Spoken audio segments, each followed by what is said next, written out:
Sí, se oye bien, vale, perfecto. Vale, perfecto. Pues muchas gracias a todos, por supuesto, a PEAC por la invitación en estos tiempos que paradójicamente han servido para confinarnos, pero paralelamente están sirviendo para unirnos.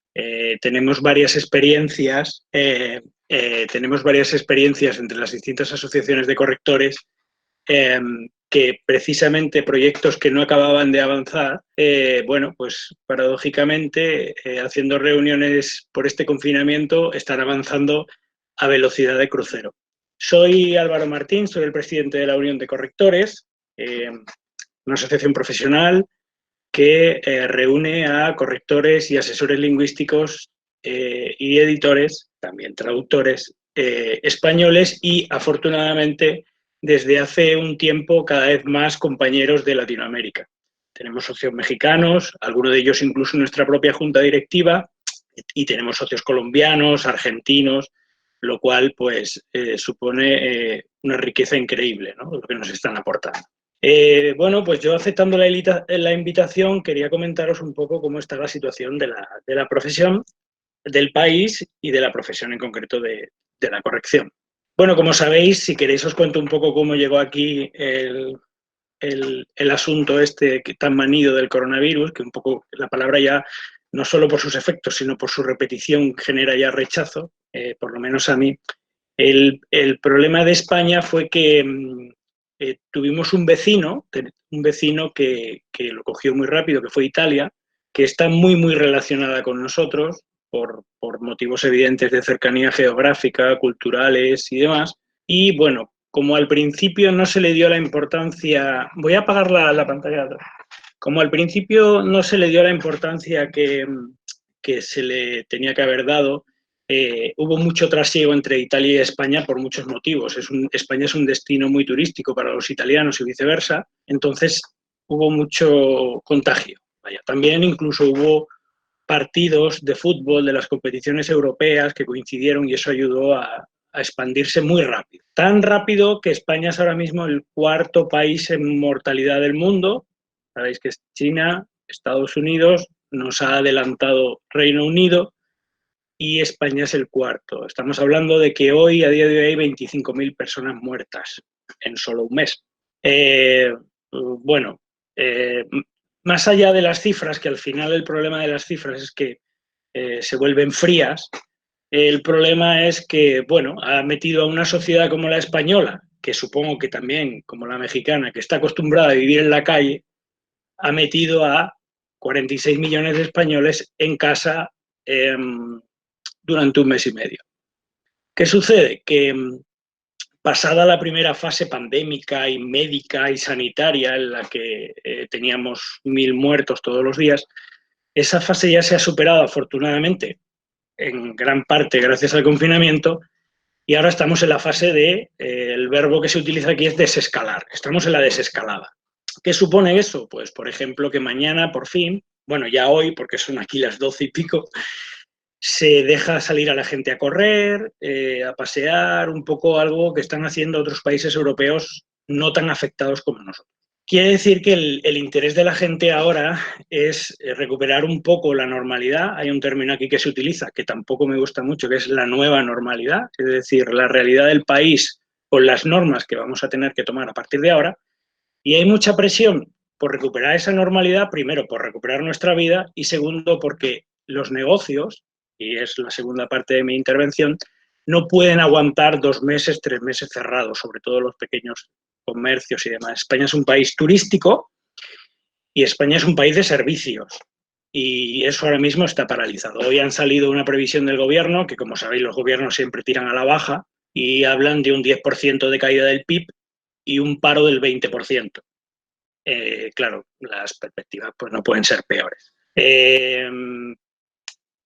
Veremos cómo va evolucionando. Se han generado muchas ayudas, se han pedido préstamos y veremos. Pero lo que todo el mundo tiene claro es que una vez superada la alerta sanitaria, viene ahora la alerta económica y va a ser dura. Dura porque desde la crisis de 2008 España había salido había salido, todavía no había terminado de salir y ahora otra vez y además más abajo, ¿no? Entonces, bueno, las perspectivas no son buenas. Dicho eso, lo principal, la cuestión sanitaria, que terminen los contagios, que la gente, que deje de haber muertos, porque al final la gente se va olvidando y todavía España tiene 300 muertos diarios. Es decir, es un Boeing. O sea, no, nunca debemos olvidar eso, ¿no? Y por desgracia eso poco a poco se va haciendo normal, ¿no? Las cifras ya no interesan tanto. Por eso digo que las cifras son muy, muy frías, ¿no? Pero una vez superado eso y que empecemos ahora a trabajar de nuevo, claro, empieza ahora una nueva realidad en la que en nuestro sector, pues, supongo que la mayoría de vosotros sois editores, correctores, traductores, el sector editorial es un sector, como digo yo, cogido muy con pinzas. Es decir, siempre va al límite, no hay mucho beneficio, nadie se hace rico con esto, salvo el que gana el premio Planeta. Vamos todos muy al límite. Entonces, claro, cualquier problema, sea una crisis, sea lo que sea, le afecta muchísimo. Si a eso añadimos que la mayoría de los correctores españoles, como supongo que pasará también en México, son correctores autónomos, freelance, bueno, pues un poco es más complicado. ¿Hay que ser negativo? No, es otra crisis, hay que empezar de nuevo, la situación es difícil, pero bueno, pues hay que empezar a trabajar. Dentro de la industria editorial, que es realmente donde prácticamente casi todos trabajamos, aunque nosotros nos esforzamos en hacer ver a la gente que hay vida más allá de las editoriales, en el sector editorial lo que ha pasado aquí seguramente pasará en México, como generadores de contenidos en español, es que se ha producido un atasco. España es un país que se lee poco, pero se edita mucho. Es curiosísimo, las cifras son buenísimas. O sea, para que os hagáis una idea, Planeta lanza al mes 200 títulos nuevos, solo en uno de sus sellos, pero luego los índices de lectura son muy bajos. O sea, realmente no leemos. Debe ser que compramos mucho para adornar el armario del salón, ¿no? Pero, sea como fuera, a nosotros lo que nos interesa es, hombre, nos interesa que se lea, pero al final que se mantenga esa producción, ¿no? ¿Qué ha sucedido? Que la industria editorial, como sabéis, tiene dos grandes épocas de lanzamiento. Las ferias del libro, que suelen ser en abril, mayo, justo cuando ha explotado el coronavirus, y luego Navidades, ¿no? Más o menos suelen ser eso. ¿Qué ha pasado? Que cuando llegó el coronavirus, todo el material que se iba a lanzar en las ferias de la Feria de Madrid, Valencia, San Jordi y demás, ya estaban preparados pero no se han podido lanzar, porque todos esos, como ha sucedido en México, todos los eventos se han suspendido, todos, absolutamente todos. ¿Qué pasa? Pues que ahora es curiosísimo, porque los almacenes de las editoriales están llenos de novedades que no han visto la luz. Hay muchos títulos muy buenos de autores de primera fila que no han llegado a las librerías. Claro, ¿qué sucede? Que el próximo flujo de trabajo que vendría para los correctores, que sería preparar todas las novedades del otoño y de diciembre, se para, porque las editoriales no pueden sacar más novedades porque tienen las novedades de primavera acumuladas. Entonces, ¿qué sucede? Que lo que estamos detectando, porque nos comentan los compañeros correctores de Unico, es que la gente sí tiene trabajo, pero se va agotando. Es decir, tienen trabajo para abril, tienen trabajo para mayo, pero cada vez menos. Ya cuando eso se agote, empezarán los problemas, porque además se añade que llega el verano, y en el verano todo, como en todo el mundo, se frena. Entonces, lo que estamos tratando de hacer es prepararnos para cuando llegue ese valle, que será la época de, pues eso, el segundo semestre, después del verano. Evidentemente todo va a cambiar. Hoy leía un informe muy interesante en el que si normalmente en julio y agosto todo se para, este año no. Evidentemente los pequeños comercios, las librerías, que ya llevan 2 meses cerradas y veremos cuándo abrirán, no van a cerrar en verano porque es inviable. Entonces se va a dar la paradoja de que veamos lanzamientos de libros de autores de primera fila en agosto, por ejemplo. Fijaos hasta qué punto el mercado se distorsiona. Entonces, claro, si el mercado se distorsiona y cambia, el corrector como parte esencial del proceso editorial tiene que adaptarse a ese cambio. Y el problema es que, claro, como si todavía no ha terminado la alerta sanitaria y todavía no han abierto las librerías, es muy difícil hacer un plan de cómo podemos hacer.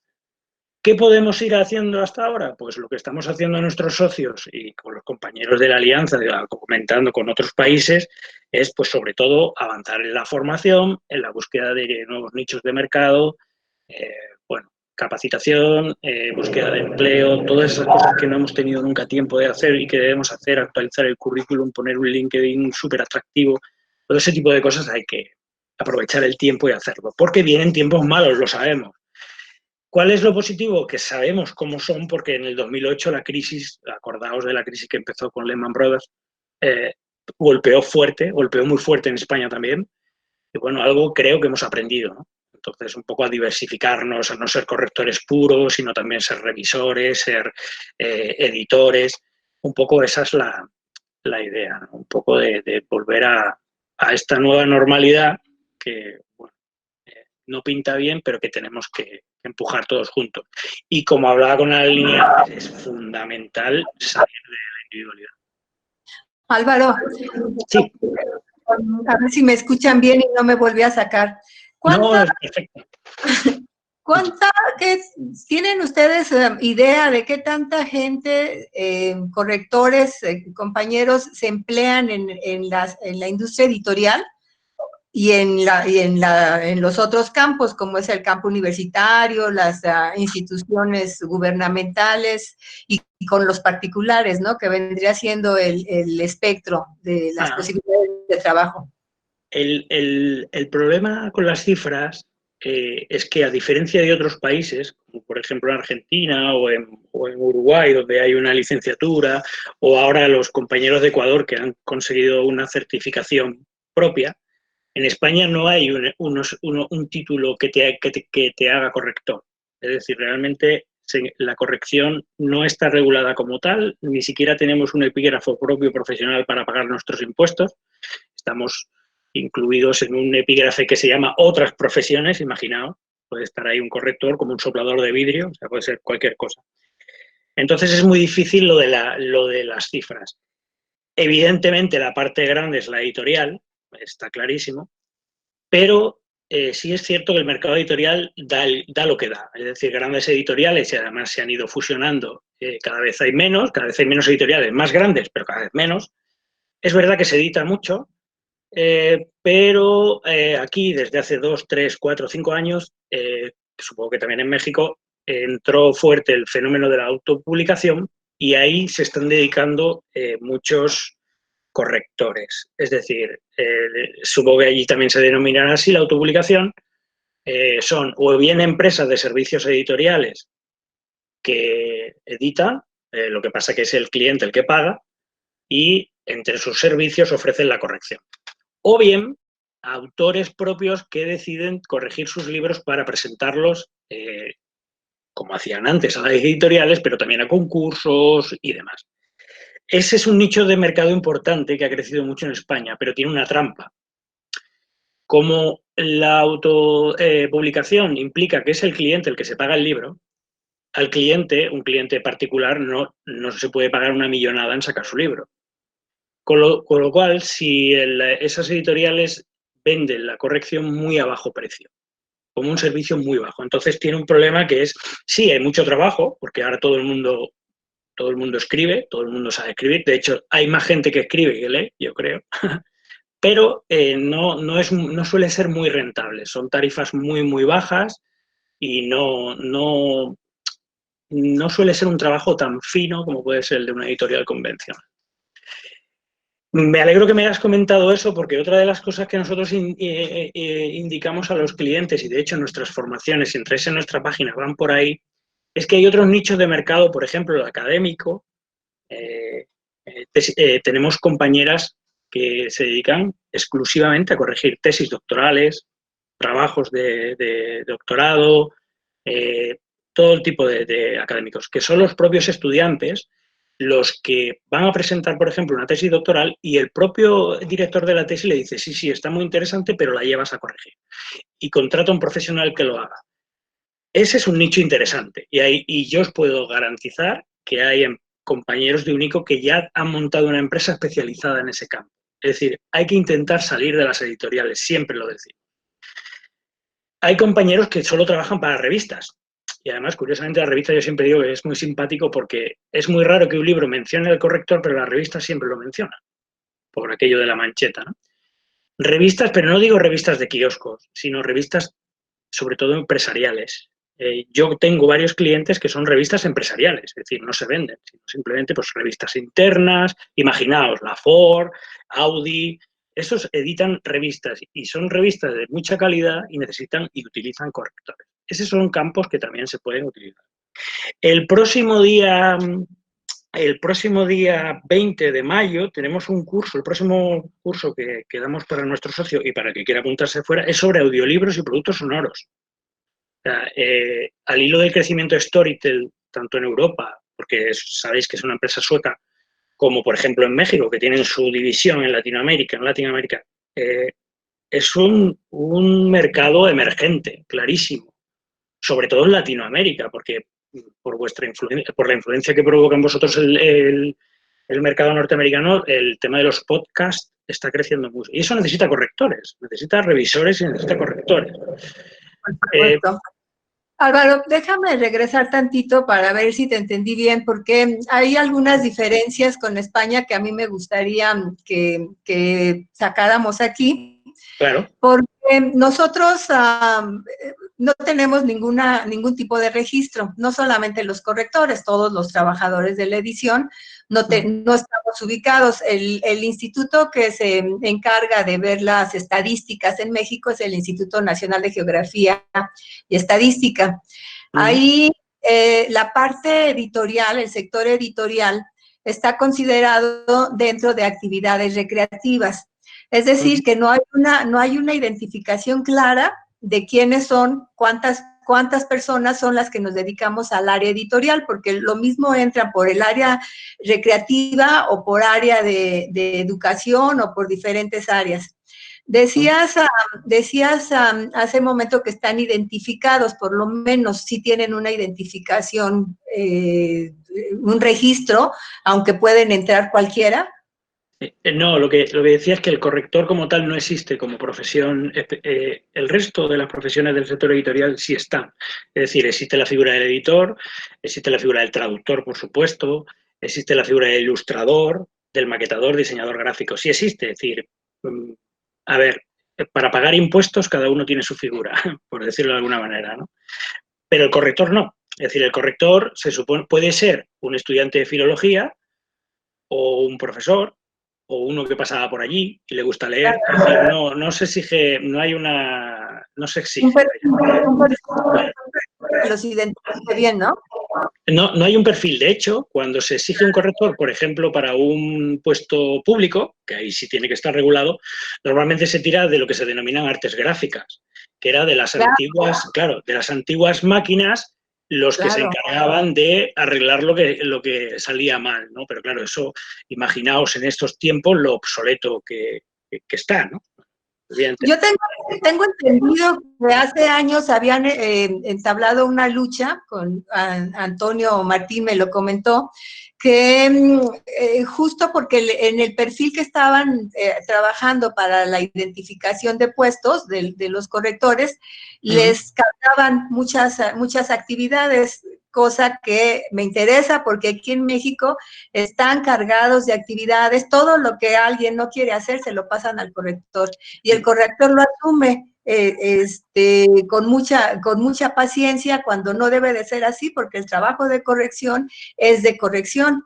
Decía Antonio Martín en esa ocasión, que dice, pues no porque venda pescados voy a ir a pescar. Y no sé si esa lucha la continuaron o ahí quedó o qué pasó con eso. Claro, el problema es que al no tener un traductor tiene claro lo que es, pero es verdad que al traductor, dependiendo del empleador, se le pueden meter en la misma tarifa otras tareas. Y eso que está regulado.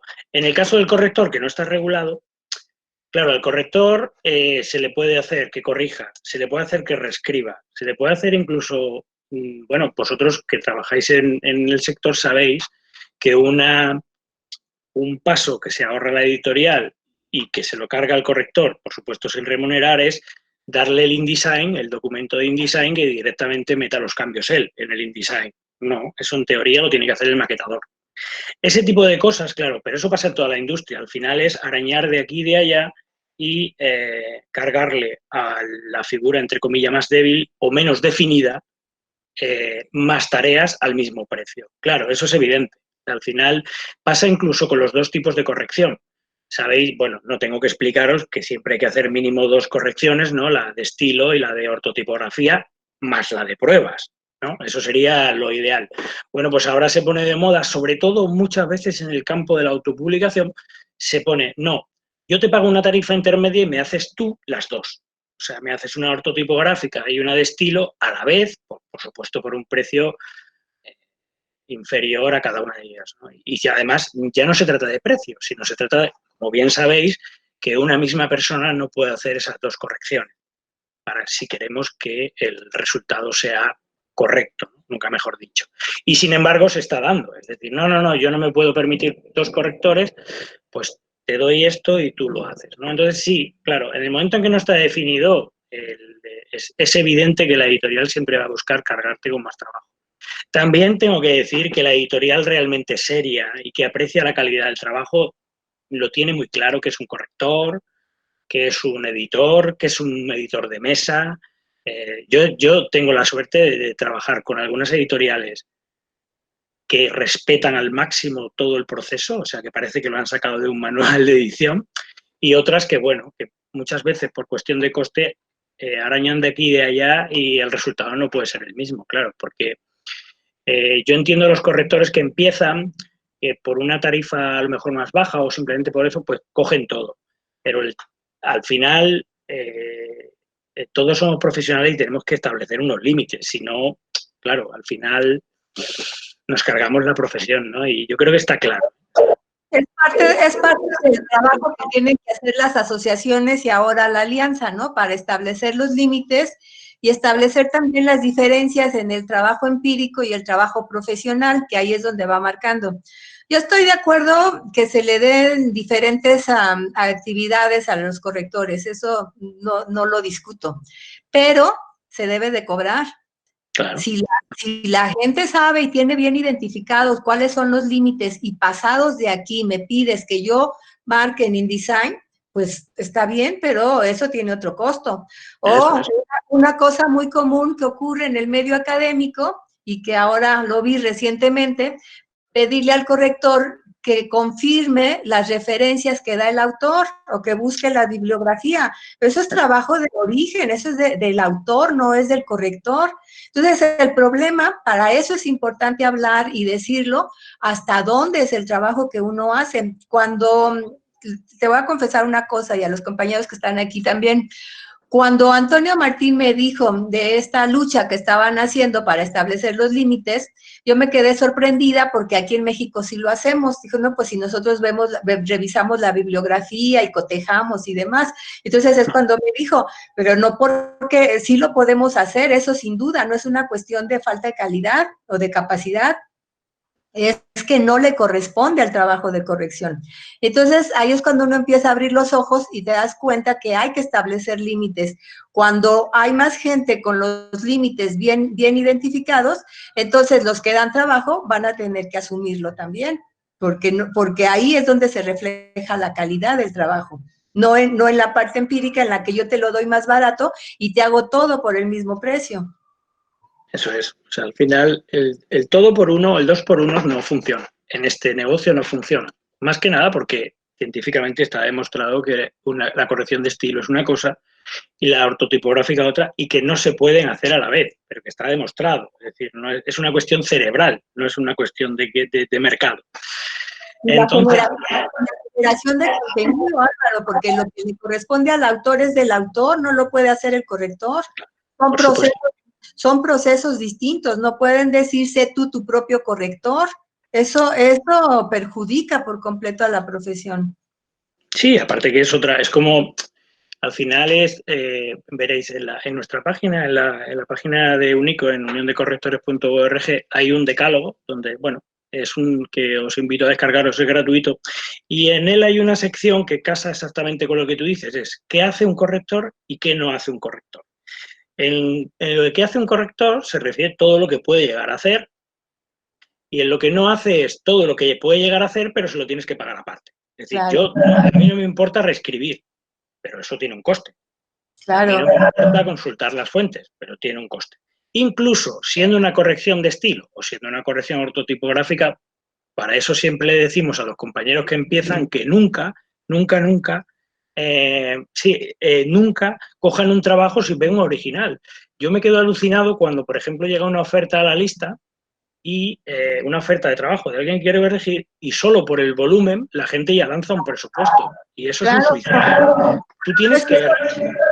Esto Claro. no debe de ser, le decimos aquí el hacer un presupuesto en frío, de ninguna manera, o sea, o llegan también aquí con nosotros a decir cuánto me cobran por corregir una novela. Claro. O sea, ¿y eso qué? O sea, hay que hacer, es evidente que hay que hacer siempre, como en todo, una cata. Nosotros siempre pedimos que manden un capítulo, que manden tal, y en función de eso se hace un cálculo. ¿Por qué? Porque no es lo mismo 1000 matrices, 1000 caracteres en los que te llevan 1 hora, a 1000 matrices que te llevan 10 minutos. Al final, que he preguntado a alguien, la página es uniondecorrectores.org. Si lo ponéis, sale directamente y os lo podéis descargar. Como decía, al final, muchas veces, veréis, hay una cosa que yo siempre que doy una charla lo digo. La maldición de nuestra profesión es que es muy bonita. Es decir, tiene un componente romántico que muchas veces rompe con el componente profesional. Está muy bien, nos gusta leer, es fantástico, la gente, qué suerte tienes, que trabajas leyendo, bueno, tienes que escuchar ese tipo de cosas que están muy bien para las cenas, explicarlas, pero tú al final eres un profesional. Y yo siempre digo que lo que me diferencia de alguien que vende tomates es un epígrafe en Hacienda. Es decir, él paga unos impuestos por una tarifa y yo cobro otros. Entonces, hay que empezar a pensar en tarifas, en precio hora, en este trabajo, cuánto tiempo me va a llevar, a cuánto me va a salir la hora. Es ridículo cobrar X cuando al final lo que te hubiese salido rentable es cobrar 10X. De todo se aprende, todos hemos tenido malos presupuestos, hemos calculado que nos iba a llevar un día y nos ha llevado una semana y hemos perdido dinero, todos vamos a pasar por eso. Pero hay que siempre, antes de hacer un presupuesto, antes de eso, hay que ver exactamente y calcular cuánto nos va a llevar. Dejémonos de pensar ya los correctores en ese halo romántico de leer. No, somos profesionales que cobramos por lo que hacemos. Tenemos la mala costumbre de pagar facturas y eso hay que pagarlo. Lo digo, y esto es muy importante, porque hay muchos clientes que no lo tienen tan claro, sobre todo los autores particulares. El autor particular se piensa que te está haciendo un favor porque tú vas a ser el primero que va a leer su novela. Y no es eso, no es eso. Yo soy un prestador de servicios. Tú me contratas y yo te hago un servicio. Y cuanto antes se lo dejemos claro, esto no sucede con las editoriales, que lo tienen clarísimo, vaya. Cuanto antes eso se quede claro, creo que todo va a funcionar muchísimo mejor. Yo no tengo ninguna duda. Hay una parte en donde nosotros, o por lo menos yo no recomiendo considerar tanto la cantidad, porque puede ser que lo que ustedes llaman matrices, para nosotros son caracteres con espacio y ahora con la computadora, la parte informática.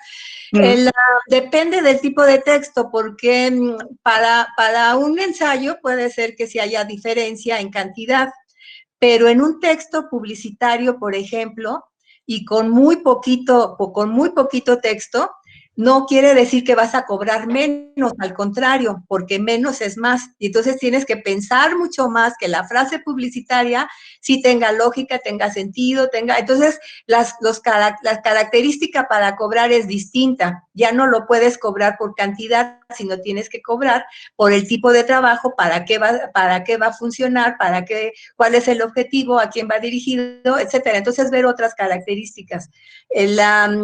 Para mí, el cobrar en función de caracteres o de matrices no debería de estar considerado. Es importante el volumen, pero más importante es qué hay que hacer, cómo lo voy a hacer y en cuánto tiempo lo debo de hacer. Claro, claro. O sea, el computar por matrices o por caracteres por espacio va dirigido a textos editoriales y de largo. Evidentemente, si tienes que corregir un PowerPoint, imagínate que son 200 páginas de PowerPoint, 200 filminas, y tienen entre todas solo 1000 caracteres. O sea, sería terrible. Ahí, en ese caso, lo que solemos recomendar es cobrar por horas. Al final, y eso es el objetivo de cualquier corrector, porque siempre sale mucho mejor cobrar por horas que por matrices. Está demostrado. Entonces, claro, evidentemente, como bien dices, no es lo mismo un libro, que sí tiene que ser por matrices, porque, bueno, tiene un volumen, está muy tasado, que corregir, por ejemplo, pues ahora que hay muchos textos web, PowerPoints, todo este tipo de trabajos siempre se tienen que hacer por horas. O sea, es mi recomendación.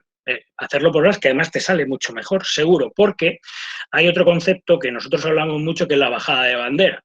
Es decir, encender el ordenador cuesta un dinero.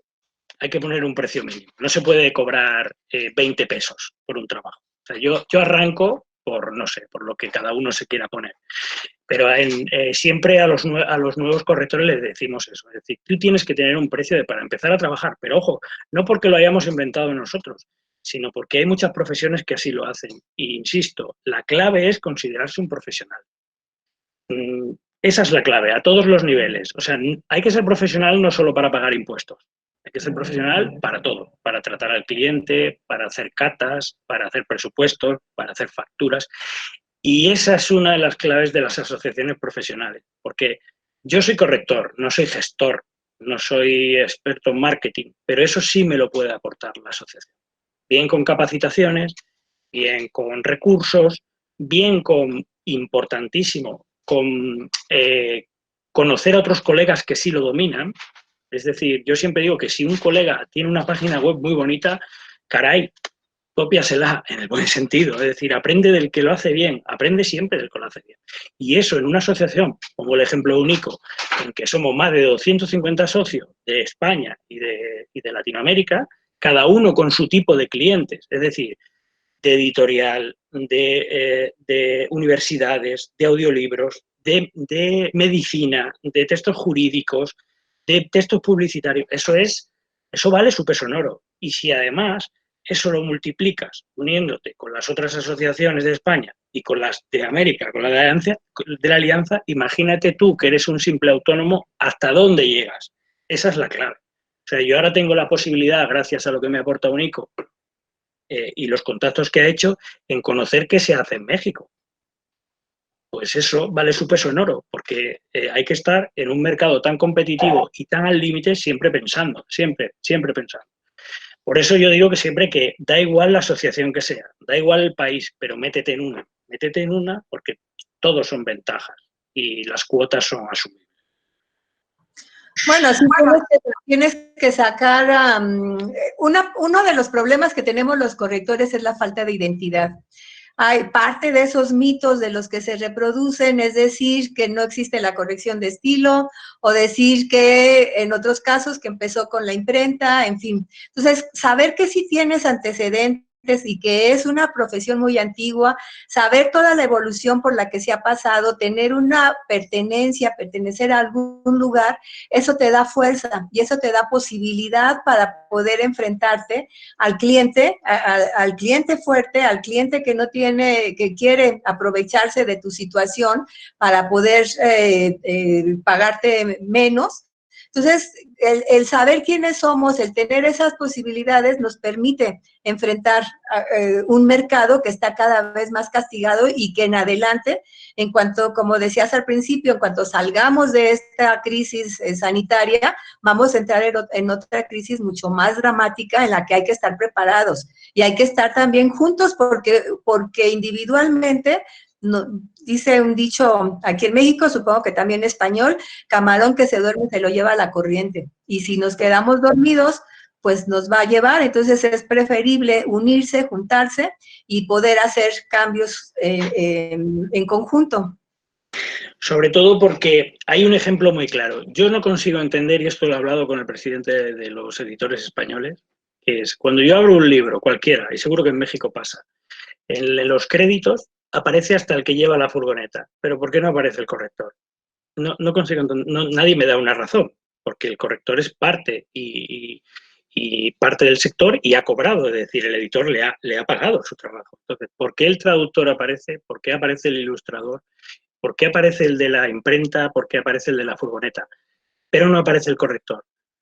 Eso es uno de nuestros principales problemas, que somos, hay un dicho que a mí no me gusta mucho, que es el de la corrección bien hecha es la que no se nota. No, al contrario.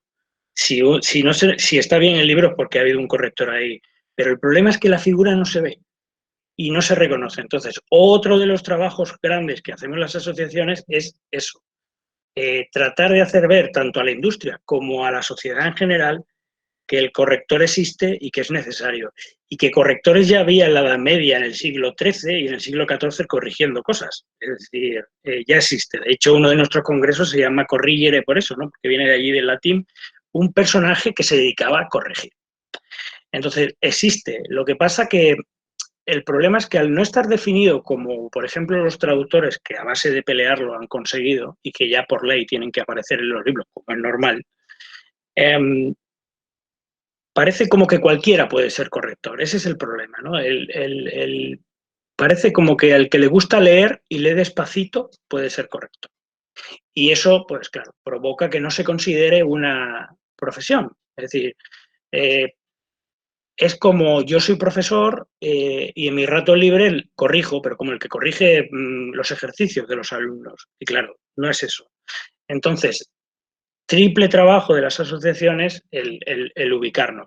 Administrativamente creando la figura, es decir, creando una figura profesional, una categoría, para eso son fundamentales las universidades, creando posgrados, licenciaturas, y por otra, haciendo una labor de apostolado, difundiendo la palabra, para que tanto autores como la sociedad en general vea que somos necesarios. Nosotros nos dirigimos al autor siempre ofreciéndonos como su aliado, ¿no? Aunque suene muy mal la persona que te viene a corregir, yo al final vengo a ayudarte a que salga mejor. Pero luego también incidimos en el lector. Cuando una persona compra un libro y paga 20 euros, no sé al cambio, pero imaginaos, ¿no? 20 o 30 euros por un libro que está lleno de ratas, yo soy ese autor, ese comprador, lo llevo a la tienda y lo devuelvo porque está defectuoso. El lector tiene derecho a un producto de calidad. Y bueno, los que garantizamos esa calidad del producto somos los correctores, punto, no hay más. No es que el editor lo lea 2 veces o que la secretaria o el secretario lo lea, no, es un corrector, porque es un profesional que está formado y está entrenado para hacer eso. Punto. En España tienen la posibilidad de regresar un libro con muchos errores, con erratas, por ejemplo. A ver, es un poco heavy, pero ¿por qué no? Quiere decir, yo puedo llevarlo a devolver. Este libro está defectuoso. Y es más, si se hiciese más a menudo, imagínate que una editorial hace un libro fatal por ahorrarse un corrector. Si se le inunda, y más ahora con redes sociales diciendo, madre mía, seguro que el siguiente contrata un corrector. Yo animo a la gente a que lo haga. Yo conozco casos de libros que se han tenido que retirar. Una vez impresos y distribuidos, se han tenido que retirar del mercado entero, toda la edición, todo tal, por cómo estaban. No era mejor pagar el corrector, que era 10 veces menos el precio. Claro, por lo menos aquí en México está la Procuraduría del Consumidor y los errores, las fallas que puede tener un libro las identifican en la parte de la impresión, porque no imprimió bien, porque no está bien encuadernado, etcétera. O sea, todo lo que se identifica es en impresión. Pero esta parte que es donde intervenimos nosotros, porque somos los que damos la garantía de la calidad editorial, por eso hay diferentes momentos de intervenir. Esa parte donde el autor no se pulió para hacer su escrito como debía, el corrector hizo como que corregía, pero no corregía, o el editor no quiso contratar correctores y nada más lo pasó, como dicen, del origen a la impresión y ahí se acabó. Todos esos errores, lamentablemente, tampoco los lectores están acostumbrados para identificarlos y para poder exigir que están pagando lo que les pidan, porque en cualquier otra cosa uno puede decir, bájame el precio o dámelo más barato, pero en el libro, si te dicen 100 pesos o 1000 pesos, si tú los tienes, los pagas, y si no, los juntas, no hay, o te esperas hasta que a ver qué día te lo dan en oferta. Pedimos lo que nos dan, entonces merecemos que nos den un trabajo de calidad. Ese es el poder del lector, que a su vez, como correctores, somos también lectores y todos entramos en este círculo, ¿no? Claro, o sea, al final lo que pasa es que esto es un poco más quijotesco, es decir, son casos puntuales, no es habitual que la gente devuelva un libro por las erratas que tiene. Yo personalmente, si es muy flagrante, no solo erratas, porque erratas ya sabéis que las erratas siempre van a estar ahí, ¿no? Como decía Manuel Seco, las erratas son las últimas en abandonar el barco. Pero un libro que no se entiende bien, un libro en el que un personaje se llama de distinta manera dependiendo de cómo está el libro. Un libro, bueno, más problemas de estilo que de ratas propiamente dicho. No hay un sitio, no puedes ir a consumo, evidentemente, pero si hoy por hoy llevar una cosa a consumo no hace nada, si lo que hace es las redes sociales, son campañas y demás, ¿no?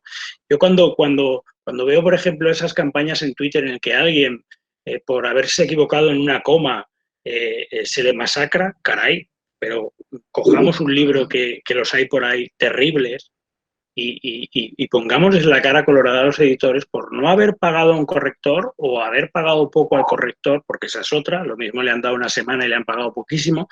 Es decir, yo creo que, pero eso ya no es como correctores, sino como consumidores. O sea, yo me merezco un producto de calidad. Sí, ese es la calidad la da el corrector, no hay más. No hay más. Es como ay, se oye mucho ruido, perdón. Es que nosotros, autores, correctores, editores, todos los que intervenimos en los procesos, somos a su vez lectores. Entonces, pues tenemos que ejercer ese poder y también darlo a conocer a los que son lectores sin estar dentro de los procesos de edición, porque merecemos un trabajo un producto de calidad. No permitir que se vaya decayendo. Pero también pasa otra cosa importante que hay que tener en cuenta. Es decir, podemos exigir que todos los libros se corrijan.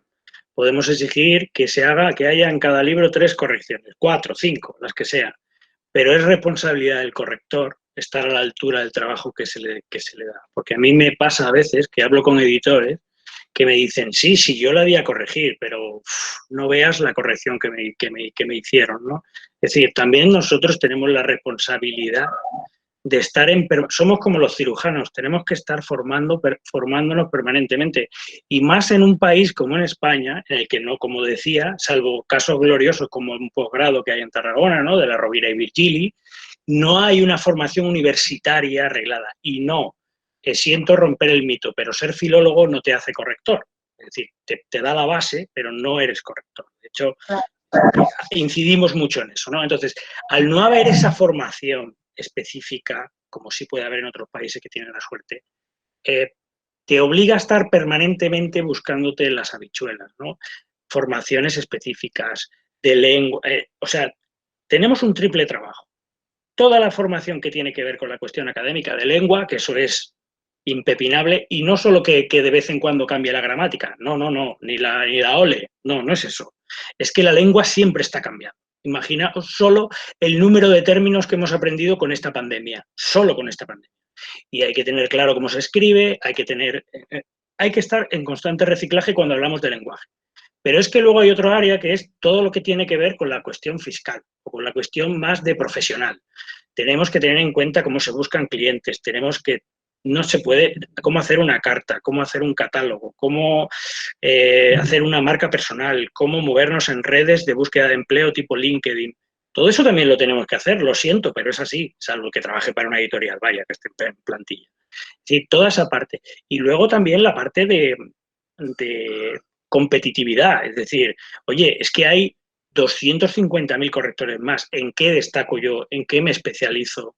Si todos vamos a corregir narrativa, pues la tenemos clara, es decir, hay medicina, insisto, tesis y demás. Entonces, eso es un trabajo constante y es formación constante.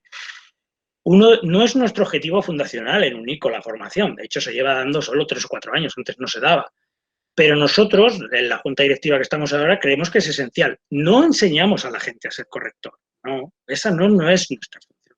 Lo que hacemos es capacitar a los correctores en distintos temas, es decir, en darles vías. Oye, mira, tú eres un tipo perfecto en narrativa. Bueno, pues yo te voy a explicar qué es la corrección de tesis doctorales por si te interesa tirar por ahí también. Es decir, abrir nuevos campos. Pero eso es permanente. Yo no me imagino a un corrector diciendo, yo ya no tengo que aprender nada más, ya me lo sé todo. Sería ridículo, o sea, ridículo, insisto. Siempre que seguir. Claro, no puede ser. En México no es la carrera de filología la que aparentemente es la raíz de o la fuente de la corrección. En México es letras o comunicación. Entonces, eso es parte de los mitos de creer que porque estudiaste letras o estudiaste comunicación ya puedes hacer corrección. Eso era antes de los 80, cuando iban generando, eran las nuevas profesiones que empezaban a salir y tenían que ir a un mercado. Pero a estas alturas pensar en la corrección de estilos limitado a la lengua, a la gramática, es una actividad muy limitada en este sentido.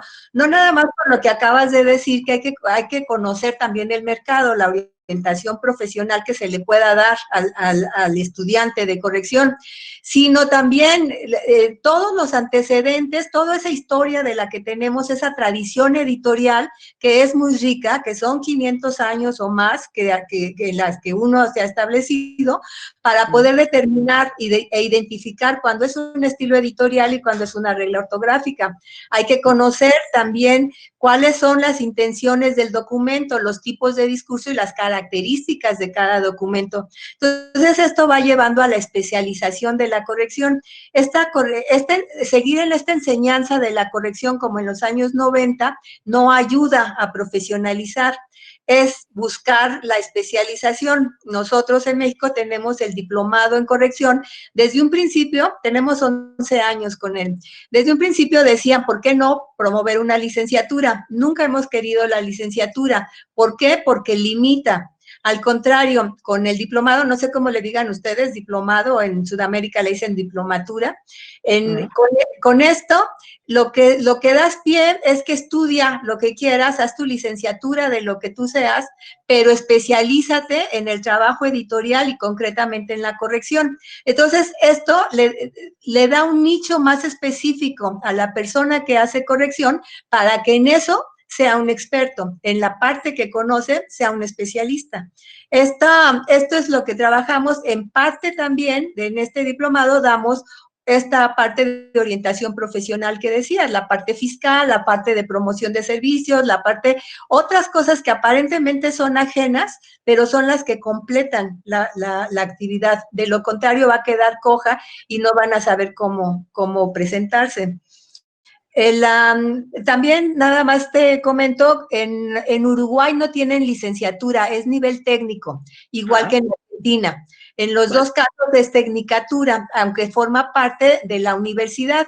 Y esto, o sea, le dedican mucho tiempo porque son 2 años o 3 años los que dedican a estudiar el trabajo de corrección con mucha dedicación y con mucha disciplina. Eso es, exactamente. Gracias por la apreciación. Pero fijaos, eso ni siquiera aquí lo hay, ¿no? Al final es, ya os digo, el posgrado está muy bien, pero es muy poquito. Fijaos, con todas las universidades y el buen nombre que tienen las universidades españolas, pues todavía no hay lo suficiente.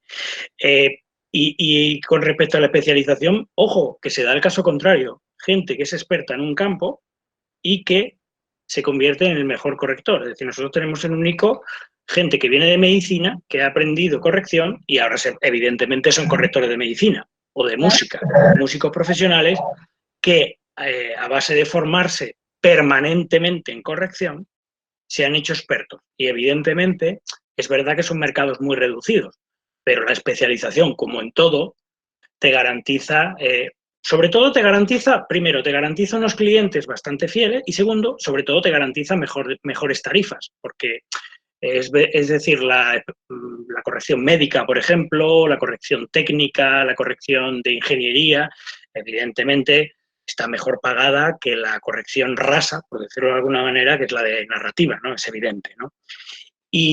Pero no solo eso, sino hay que encontrar nichos, hay notarías, las empresas. Imaginaos una empresa, no sé, Pemex.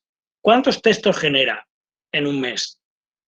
Solo me refiero a memorándums, informes, juntas de accionistas, incluso correos de directivos. Bueno, imaginaos, más todo el material de marketing, más todo el material de comercial y más todo el material comercial. Todo eso se tiene que corregir, porque no hay nada peor para una empresa que lance una campaña o un producto con errores o con erratas, ¿no? Además, ahora las redes sociales son fantásticas para masacrar eso, ¿no? O sea, al final, yo siempre digo que si vas por la calle y ves un cartel que pone odontólogo con J, dirán, yo a lo mejor es el mejor dentista, pero ese no me toca a mí la boca, solo por la errata, ¿no? Que si no cuida su imagen, como para cuidar su trabajo, ¿no? Pues esto es igual, nosotros, hay correctores que trabajan para empresas, corrigiéndoles todo el material. Y ese es uno de los mejores clientes que puedes tener, porque al final te encuadras dentro del departamento de marketing o del departamento de comunicación, como el que ve todo. Entonces, siempre, de verdad, si soy muy pesado, lo siento, pero hay que salir del sector editorial. Y otra cosa que no mencionabas, pero que seguramente lo haréis, es no solo hay que saber en qué se basa la corrección y demás, sino también hay que conocer el sector editorial en su conjunto y los distintos agentes, porque vas a tratar con ellos.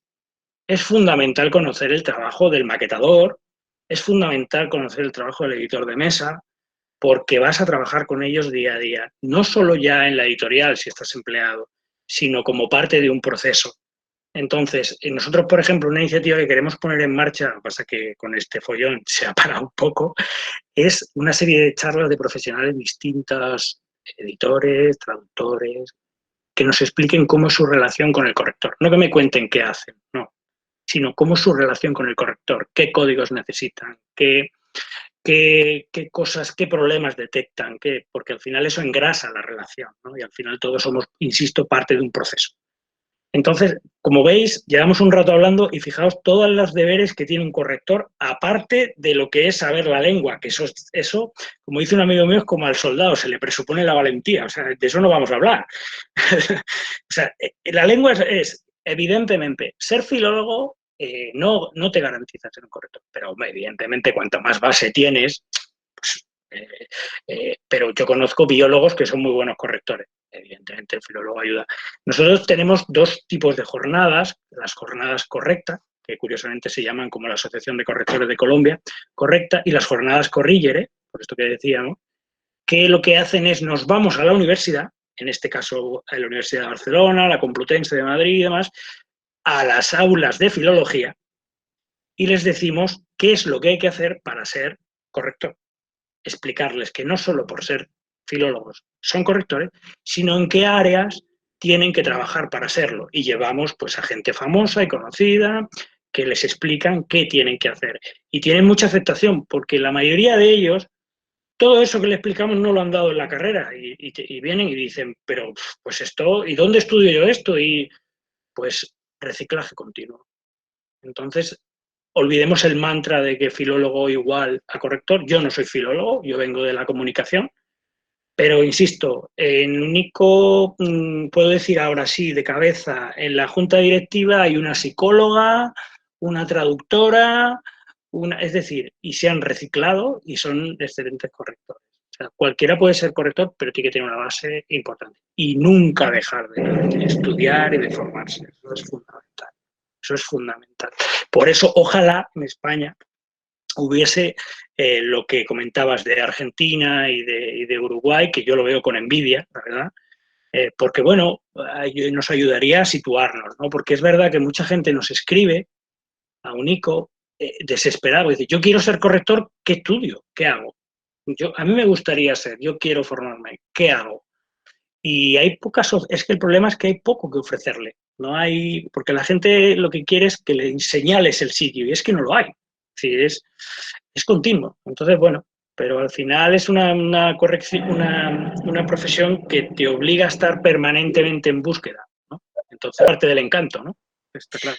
Les puede señalar también el diplomado que tenemos nosotros, que es muy completo. Sí, bueno, yo en México no conozco la oferta, pero sí, o sea, todo lo que sea oferta formativa, porque, insisto, mira, cuando nos escriben gente que se quiere dedicar a la corrección, preguntan siempre dos cosas.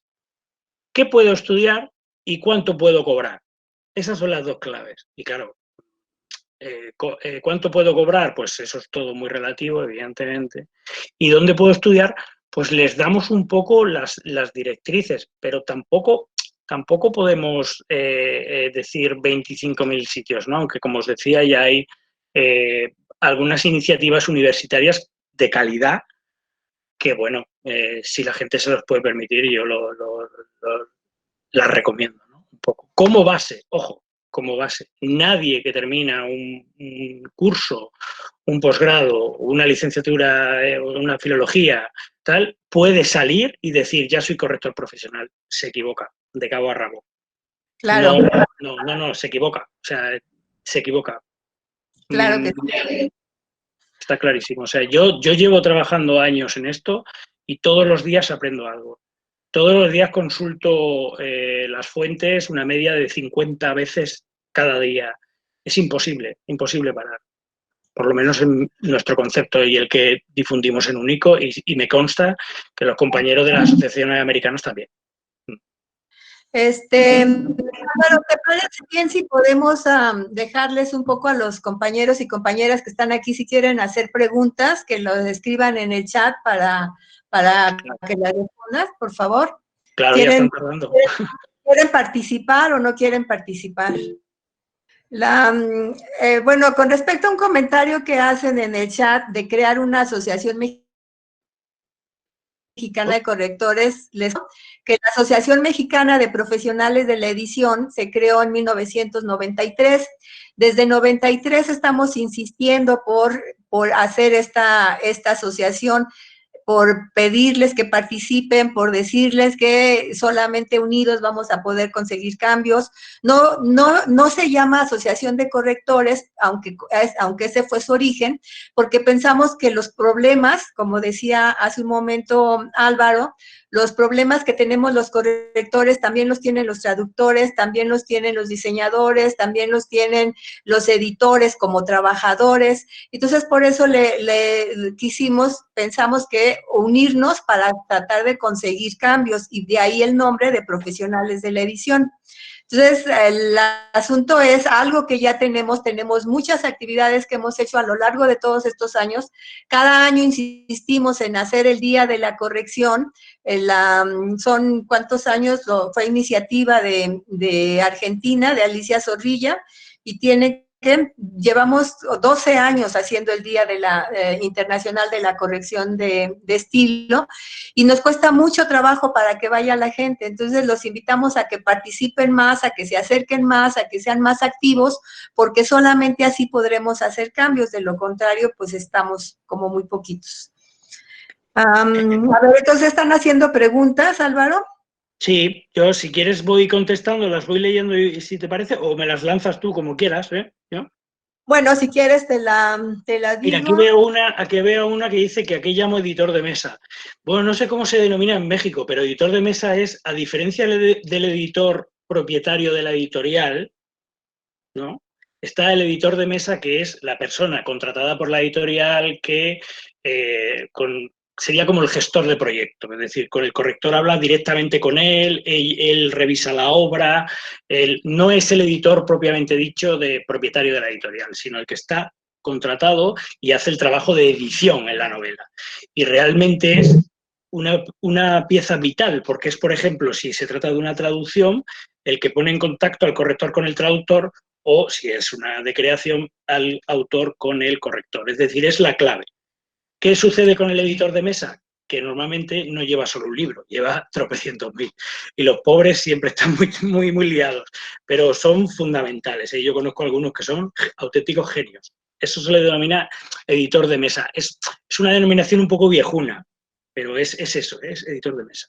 Sí, bueno, el término de editor es un término que hay que discutir mucho porque cambió, o sea, tomamos el término anglosajón cuando tenía otra característica el editor. Con esta costumbre anglosajona, pues resulta que los editores tienen que tener un complemento para identificar a qué tipo de editor te refieres. Aquí no se acostumbra mucho el editor de mesa, salvo en el Fondo de Cultura Económica, quizás por la parte que dices que es un poco viejona, también por la edad del Fondo de Cultura. Entonces, ahí identifican al editor de mesa como el corrector de estilo. Para ellos no hay corrección de estilo, para ellos es el editor de mesa el que se encarga del texto. Entonces, todos esos nombres, en lugar de también de unirnos, nos dividen, porque cambias de un lado a otro con el nombre y entonces no alcanzas a saber dónde identificarte. Es importante difundir estas diferentes formas como se conocen para que sepan en dónde se ubican, ¿no? Mira, María pregunta, quisiera saber a qué le llama editor de mesa. Vale, creo que si os parece quedado claro. Luego dice, también quería saber si Unico se concentra en correctores de una región específica de España y tienen en todo el país. No, Unico no tiene límite. De hecho, Unico en principio era nacional, tenemos de toda España y ahora tenemos compañeros de Latinoamérica. ¿Cómo los integramos en las distintas actividades? Pues muy buena pregunta. Intentamos que en cada sitio que se pueda se organice algo y entonces los correctores de esa zona acudan. Es decir, la mayoría de nuestro funcionamiento es virtual por una lista de correo de un Google Groups y todo llega a todo el mundo. Las presenciales, obviamente, la mayoría son en Madrid, Barcelona. Sabéis que Madrid es la capital y Barcelona es la capital editorial de España, donde están las grandes editoriales. Se concentran mucho ahí, aunque intentamos diversificar. De hecho, el año pasado tuvimos el Encuentro Nacional de Correctores en Zaragoza. Es decir, intentamos abrir, pero cubrimos toda España, ya le digo, y el universo, básicamente. No hay ningún límite. O sea, no se puede. De hecho, creo que es significativo que una persona de la Junta Directiva sea de México. O sea, imaginaos. Quizás ahora con la alianza de asociaciones también eso tendremos que revisarlo, porque cada asociación, hay una asociación en cada país, ¿no? Y entonces esa es la intención de fortalecer la agrupación en un lugar para poder conseguir cambios en conjunto. Ricardo Tavares te pregunta sobre la revista de Leatur, Álvaro. Muy bien. La revista de Leatur, que tuvo su publicación en PDF hace tiempo y paró básicamente porque era un trabajo voluntario que hacíamos la junta directiva y un grupo de trabajo y claro, hay veces que no se llega a tanto. Fue un proyecto que se inició ya en el CICTE de 2014 en Madrid. Queremos tener continuidad y de hecho lo que hemos creado ya está creada, su formato web, va a ser una web.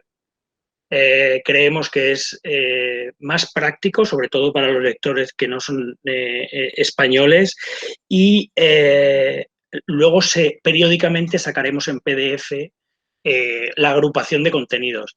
Este año, después del verano, Leatur volverá, pero ya os digo, en formato web. Ya hemos hecho la inversión, ya está creada, estamos ya cerrando los contenidos para empezar a funcionar. Leatur es la niña mimada. Entonces, creo que... Y además, una de las cosas que hablamos en la última reunión es que tiene que tener en Leatur mucha más presencia América, sin duda, sin duda, sin duda. Muy bien.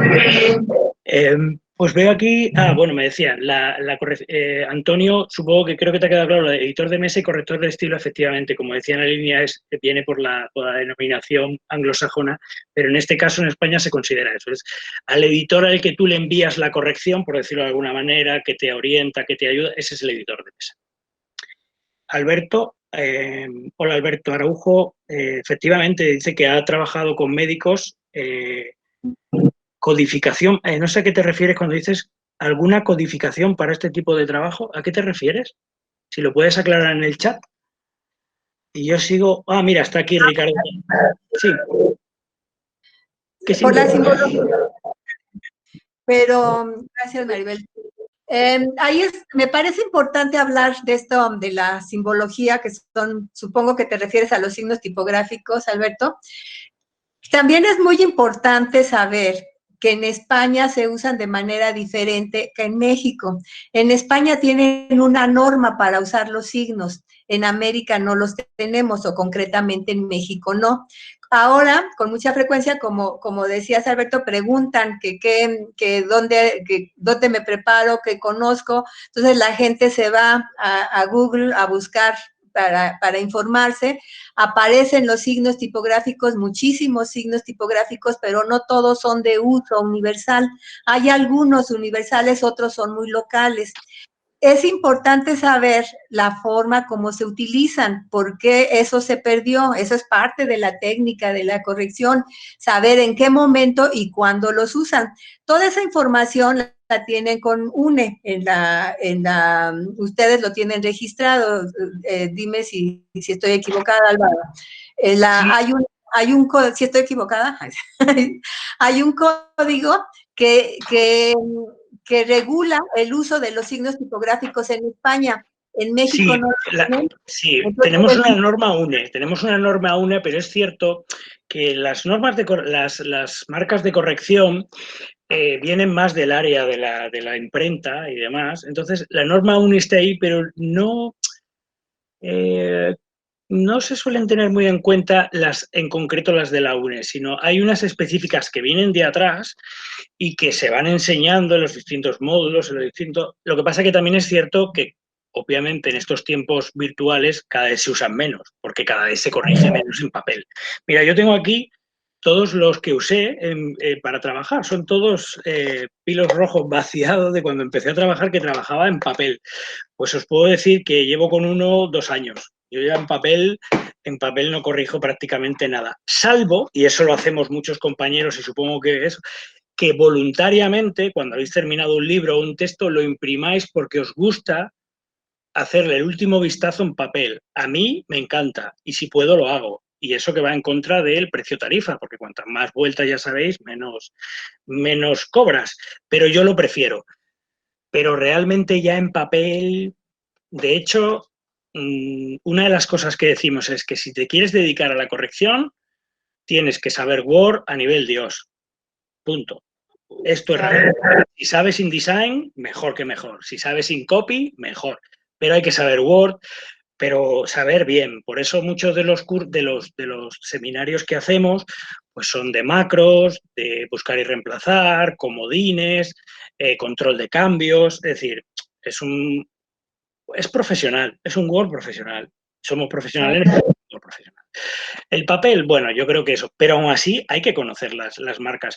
Cuando yo estudiaba en comunicación y nos enseñaban maquetación, no en InDesign, que no existía, sino eran los tiempos de Quark Express y PageMaker y demás, también teníamos una práctica con el tipómetro, no sé si lo recordáis o si lo conocéis alguno, el tipómetro era una especie de regla con puntos didot en el que tú en el papel lo hacías. ¿Te iba a servir eso en el trabajo? Pues no, pero te da perspectiva. Las marcas hay que conocerlas. Aquí no se usan los puntos DIDOT, Álvaro. También eso es parte para identificar, para poder ubicar en lo que estamos hablando. En México se utilizaron los cuadratines, que hasta donde tengo entendido hubo un pleito muy fuerte, por ahí lo tengo yo documentado, entre España y México, porque hablaban del tamaño, de la diferencia del cuadratín con el DIDOT, pero están hablando de milésimas, o sea, una discusión inútil. Ya afortunadamente pasamos los didot y los cuadratines y nos enfocamos en otros términos donde ya somos globales, ya hablamos de lo mismo. Sí, pero además, solo queda como historia, en la historia. Las marcas hay que conocerlas. Yo, hombre, yo las utilizo cuando hay que, pero es muy raro ya corregir en papel, eso es cierto, ya es muy raro, y más en esto, yo tengo clientes que no conozco, que están en Barcelona y todavía no he tenido ocasión de conocerlas. Entonces, imaginaos, cuando yo empecé era, manda un mensajero, te mandan los papeles, tú lo haces, devuelves a mandar al mensajero, en fin, que no. Entonces, tú si quieres conocer las marcas en tu fin de semana, estupendo, pero lo que tienes que saber es Word, para empezar. Y si sabes InDesign, mejor. Y si sabes InCopy, mejor. Y si sabes hacer marcas en PDF, mejor que mejor. El próximo curso que tenemos el mes que viene, para que veáis por dónde vamos, nos lo imparte un corrector colombiano que nos va a hablar del Foxy Reader, que es como el PDF, pero no el de Adobe, otro. Hay que estar a todas, porque es lo que marca la diferencia. Hay una pregunta muy interesante de María BG, que dice que en 2014 se hablaba mucho del asesor lingüístico, que si se mantiene esa etiqueta. Veréis, lo de asesor lingüístico se habló mucho en el CICTE de Madrid en 2014 y de hecho UNICO se reconoce como una asociación de correctores de texto y de asesores lingüísticos en esa búsqueda de diferenciarnos. Es decir, un corrector de texto al final es una persona que domina la lengua, que sabe, como he dicho Ana Línea, ver un texto, ver hacia dónde va, hacia quién va dirigido, qué tono tiene que tener y demás, no solo poner tildes y poner h's y quitarlas. Entonces, en el ámbito no tanto editorial, pero en el ámbito empresarial, se convierte en un asesor. A ver, a mí me pasa, yo tengo clientes que me mandan por WhatsApp dudas que les surgen. Al final yo me convierto en una especie de asesor, claro. Es decir, hay gente que no tiene tan claro muchas cosas de la lengua, muchas cosas, tienen mucho vicio del inglés, por ejemplo, a la hora de redactar los correos electrónicos, meses en mayúsculas, todo ese tipo de cosas. Si tienen a una persona que independientemente del contrato, del producto que contrate, a pesar de esos trabajos le está asesorando, le está ayudando, está siendo su asesor lingüístico, es un valor añadido a tu cliente. Eso está claro. Pero el asesor lingüístico va en esa línea. No solo es corregir, es que yo domino la lengua, teóricamente, y tú no tienes por qué dominarla. O sea, un médico no tiene por qué, debería, ¿no? Pero al nivel de un corrector no tiene por qué dominar la lengua. Un libro que corregí el mes pasado hablaba del tema médico y ese doctor consideraba que todos los nombres de medicamentos tenían que ir en cursiva. ¿Por qué? Pues no lo sé. Él había decidido que era así. Entonces, imaginaos un libro de médicos en el que todas las medicinas aparecían en cursiva. Pues para eso estoy yo, que no soy médico, pero sé cómo se tiene que escribir los medicamentos para asesorarle lingüísticamente. Es un valor añadido, yo lo veo fundamental.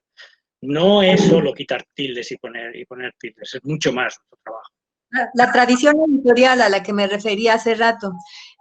Nosotros al principio del diplomado en corrección completaba el nombre con asesoría editorial, pero cambiamos la parte de la asesoría editorial porque entendimos que se quedaba hasta cierto punto limitada al papel de asesorar y lo convertimos en consultoría editorial como una acción más continua, más activa, porque el corrector, no sé si tenemos que insistir mucho, a mí me costó trabajo aceptarlo y entenderlo, esto lo entendí después del segundo Congreso Internacional de Correctores, todo el mundo decía, es que ya están desapareciendo los correctores, ya no va a haber correctores, ya los están quitando en todas partes, hasta que entendí que efectivamente los correctores de antes estaban desapareciendo.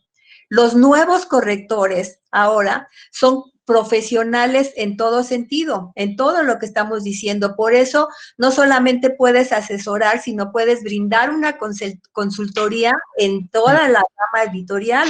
no nada más en la parte lingüística, sino en la parte editorial, qué te va mejor, este te resulta mejor, cámbialo así, ¿va? Entonces es mucho más amplio y eso es lo rico de nuestra profesión porque no hay un lugar que no requiera un trabajo de texto.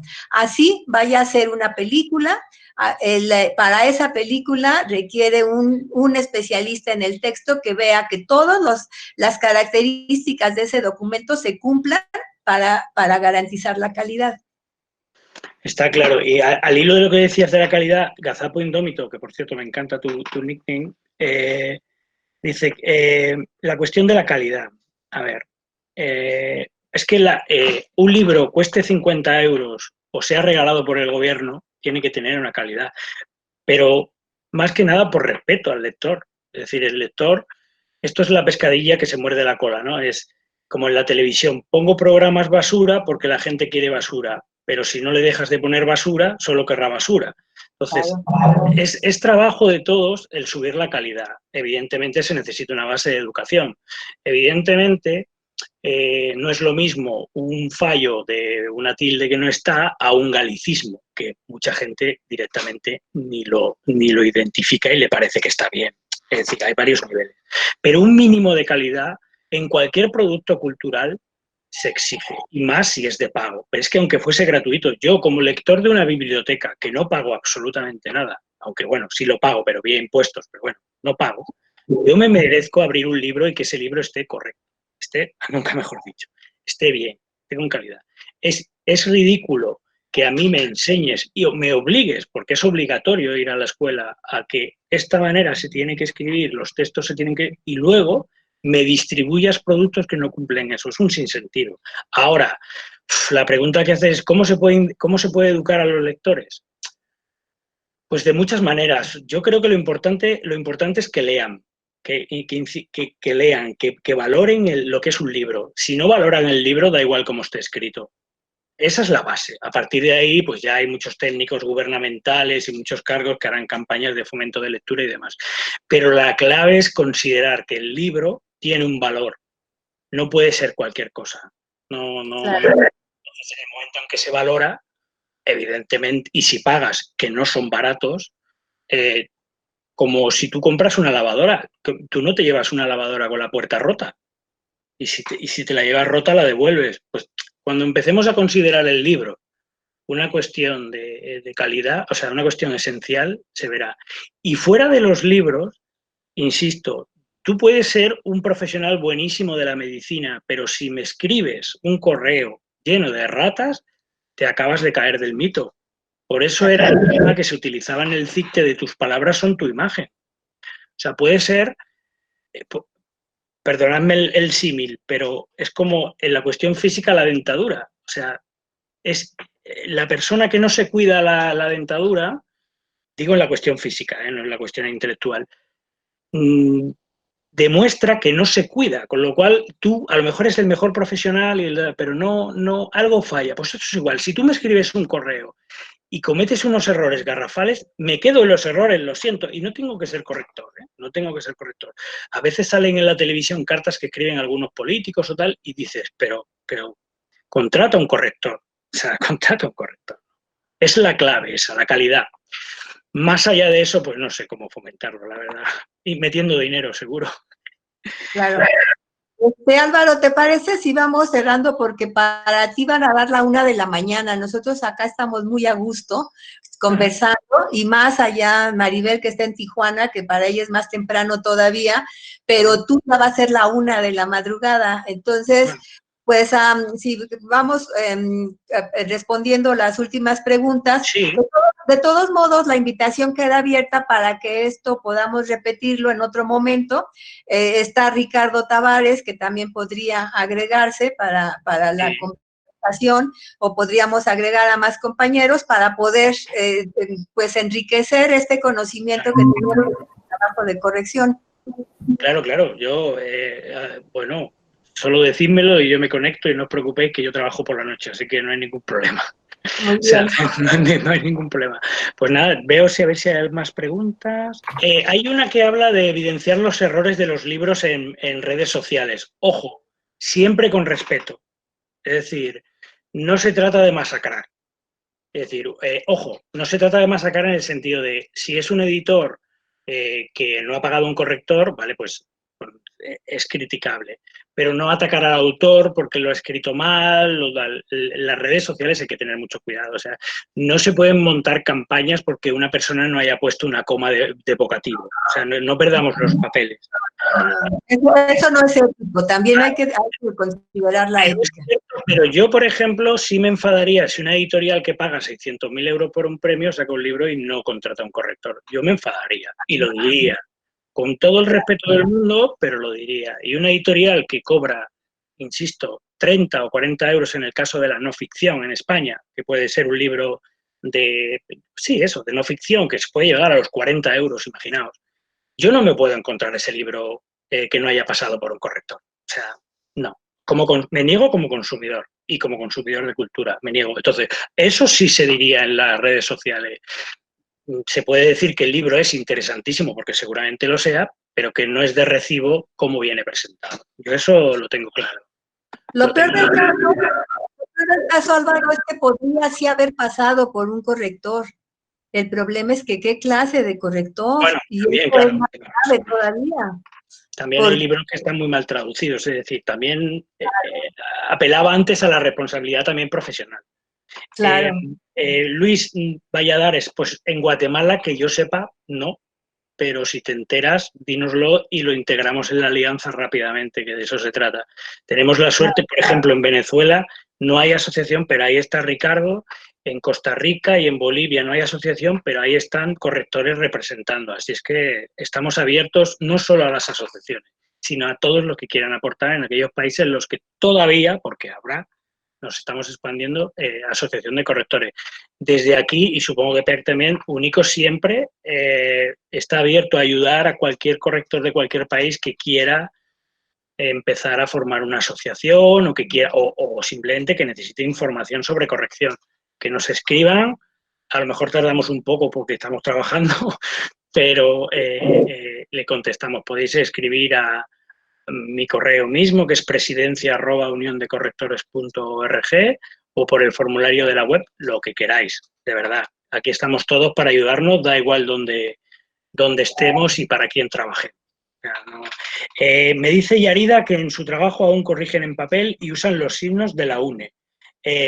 Bueno, no, a ver, los signos de la UNE son los que hay que seguir, pero hay variedades, hay unos antiguos. Si tecleas en Google signos de corrección, básicamente te van a salir algunas tablas que vienen de imprenta y ahí puedes comparar. De hecho, las normas de la UNE partieron de eso, de tratar de unificar ese mare magnum de marcas que lo hacían los antiguos oficiales, que cada uno hacía como, en fin, ¿no? Entonces, la UNE viene de ahí.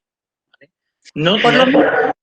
A lo que me refería yo es que en México no hay una norma que pues sí, que normalice el uso de los signos que eran de uso de las imprentas. Entonces, hay algunos que se usan en España, pero no se conocen en México, y eso es lo que hay que tratar de identificar. Pero ya, pero van dejando de ser, como dice Gaby Guevara, o sea, ya, y lo está diciendo Álvaro, ya corriges en Adobe o corriges con InCopy, o son otras formas, esos son los neosignos que si hace falta dar una uniformidad, o sea, hacer que sea uniforme la manera de corregirlo, hacer una nueva propuesta para que sean más conocidos, porque cada quien lo hace como quiere, como puede, y en ocasiones no se entiende, en ocasiones se complica la corrección. Entonces, esa parte es algo que falta para aprenderla. Ahí dice Gabriela que efectivamente como editor en jefe a los correctores le pide el trabajo usando la herramienta de control de cambios, claro, de Word, y a los lectores de prueba en Acrobat Reader.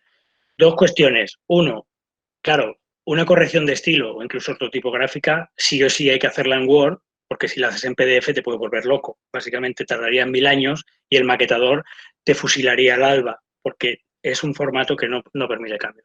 Como hay autores, las editoriales lo tienen claro, pero los autores no saben manejar el control de cambios y normalmente la lían. Entonces nosotros, por ejemplo, para que veáis lo que puede ayudar una asociación o un corrector, nosotros generamos un documento de 2 páginas, muy simple, que lo tenéis en la web, lo podéis descargar, está ahí, que es una guía del control de cambios, pensada para el cliente, no para el corrector. Es decir, cuando tú le envías tu trabajo al autor, con el control de cambios, antes de que te llame y te diga qué son estas rayitas azules, Dios mío, ¿qué le has hecho a mi texto? Tú le envías esa guía que hemos creado y él ya se orienta. Entonces, para que veáis que nosotros no estamos para enseñar, sino para apoyar al corrector en su trabajo diario. Luego, como dice Gabriela, los lectores de prueba efectivamente lo piden en Acrobat Reader, que ojo, no se hacen las marcas de papel, aunque hay correctores que conocemos que mediante una tableta gráfica marcan en PDF como las antiguas marcas de corrección. Fijaos hasta qué punto se puede digitalizar nuestro trabajo. O sea, hay de todo. Entonces, esto es lo rico. Yo no sabía que eso se podía hacer. Pues gracias a las asociaciones he conocido un corrector que lo hace. Con una tableta gráfica marca los signos de corrección antiguos sobre PDF. También hemos conocido que hay más vida, o sea, vida más allá del Adobe, que es el Foxy, que da más versatilidad y más... Te van a dar, ¿no? Álvaro, ¿para cuándo lo van a dar para estar al pendiente? ¿Cuál? Perdón. El que estás diciendo. El de Foxy, el mes que viene. Estará seguro, el día 10. Bueno, nosotros estaremos también avisando para los que quieran inscribirse. Sí, o sea, al final... Vale, es una cosa novedosa y demás. Al final, Gabriela dice una cosa muy interesante.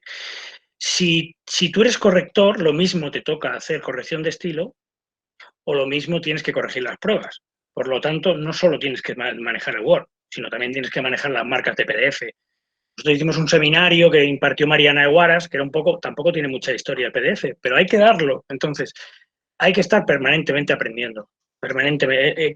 La pregunta de Gabriela lo deja claro. Es que un corrector se tiene que saber las marcas, tiene que manejar el Word, tiene que manejar el PDF, el InDesign, y hay empresas como, por ejemplo, SM, España, no sé si en México lo hace, que trabaja con InCopy. Pues si quieres entrar a trabajar ahí... Hay muchos lugares con InCopy, eso se va escribiendo, pero es parte de las herramientas. Es que, por eso insisto, el corrector moderno, el corrector profesional, no se limita a un solo momento, sino que tiene que conocer todo el proceso de edición, el proceso que sigue, el proceso anterior. Tiene que su conocimiento es muy amplio, va mucho más allá del conocimiento de la lengua. Todo esto lo tiene que conocer porque a lo mejor un día hace una cosa, otro día hace otra y otro día hace otra, o está vigilando que se hagan bien las cosas. Claro, es que, disculpa, hay un inciso. La gente piensa que nuestra actualización llega cuando cambia cuando cambia la gramática o cuando cambia cuando cambia la ortografía. Pues me imaginaos, la gramática tardó 90 años en cambiar, por ejemplo, en el caso de Cataluña, y la OLE es de 2010, que por cierto este año la ortografía es de 2010, este año está de 10º aniversario, y todavía hay cosas que desentrañar de la OLE, es decir, imaginaos. O sea, bueno, en ese sentido, Álvaro, además de desentrañar de la OLE, también es importante, o parte de un conocimiento que debe tener el corrector, que no nada más es la RAE la que determina las normas. Desde el 51 se creó la Asociación de Academias de la Lengua, y entonces los correctores estamos obligados a conocer las normas que determina cada una de sus academias o para la que va a trabajar. Entonces, no todo es la Real Academia, hay asociaciones. Hay asociaciones de academias y en México está la Academia Mexicana de la Lengua. Hay que saber qué es lo que determina la Academia Mexicana de la Lengua, que en ocasiones se llega a contradecir con la RAE, como el asunto de solo con acento. Entonces, uno determina sí o no, pero esa es la actualización que debe tener el corrector. ¿Qué está sucediendo? Yo hablaba de la RAE, perdonadme, no hablaba de la RAE como el ente superior que domina el mundo, no, me refería a España. Claro, no, yo lo sé, pero aproveché para comentar eso porque va más allá, la información que uno debe tener va más allá de las normas que vayan a salir. Sí, claro, claro. Uh-huh. Es verdad, Gabriela, las marcas así con la tableta es más complicado, es cierto, de hecho no es lo habitual, ¿no? Pero bueno, quiero decirte que correctores hay 1000 y tipos de corrección hay 1000 y lo único que no, en estos tiempos en que cada día sale un programa nuevo hay que estar, pues ya te digo, a todas. Es que fijaos la de programas que hemos aprendido con esto de la pandemia. Digo, por ejemplo, en la relación, ¿no? O sea, es que todos los días surge algo nuevo. Me dice Gabriela, el diccionario usual, claro.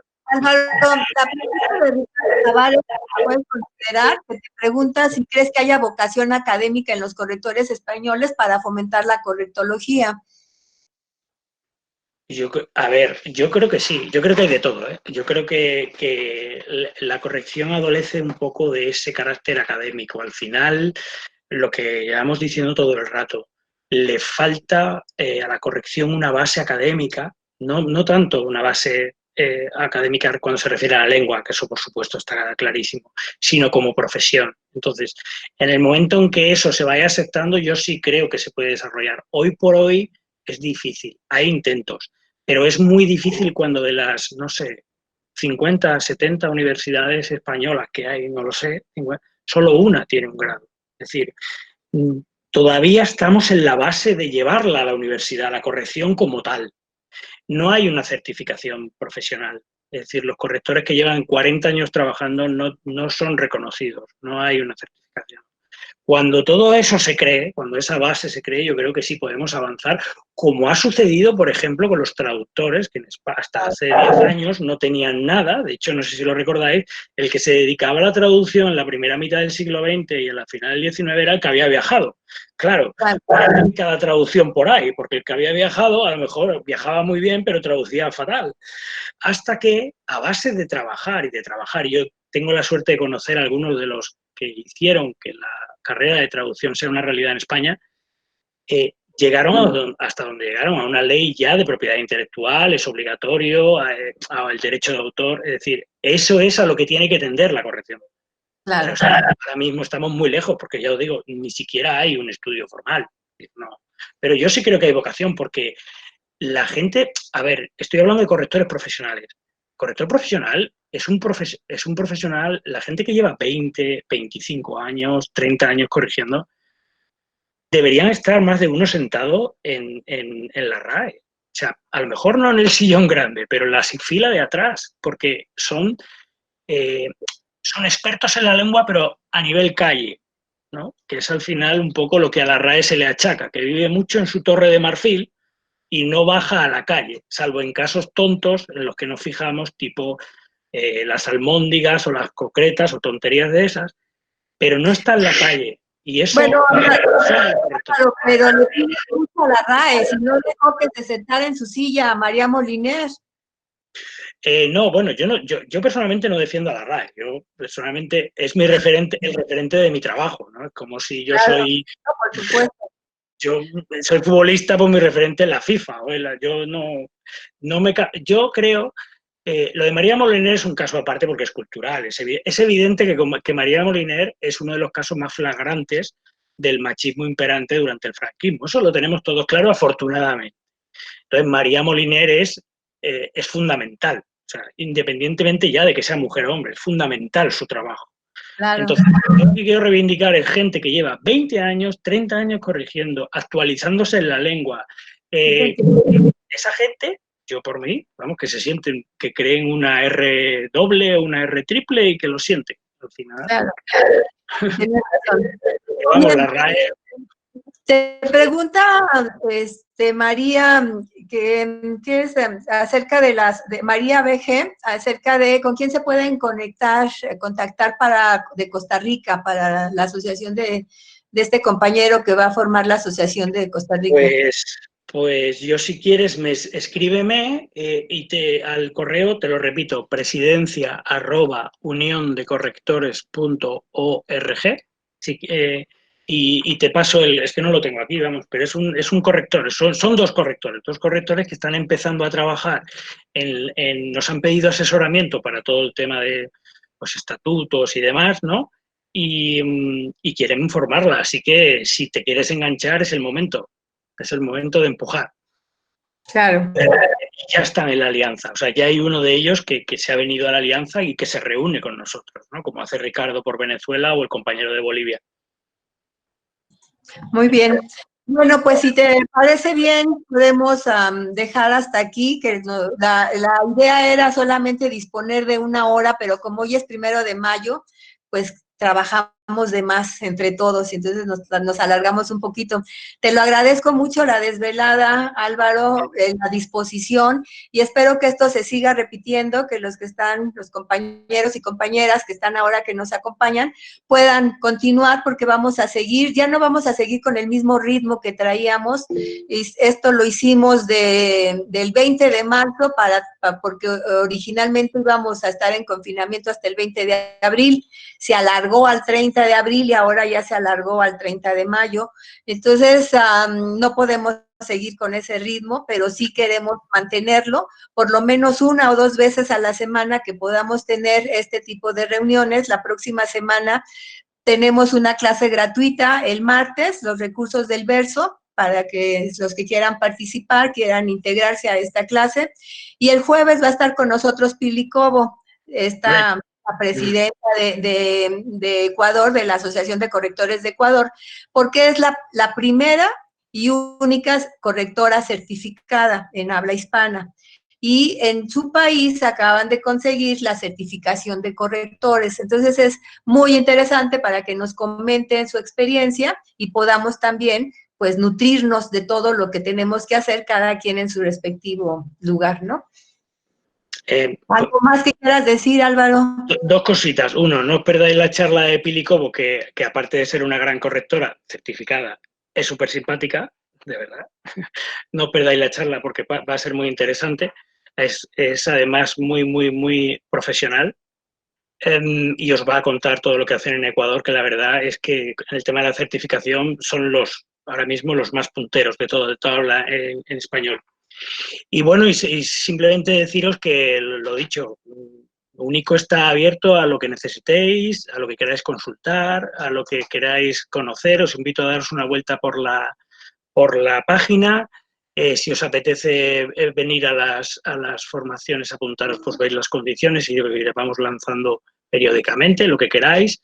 Y nada, pues que si queréis ser, los que sois correctores, pues deciros que la cosa viene mal, pero hay que seguir trabajando y hay que seguir formándose, ahí estamos.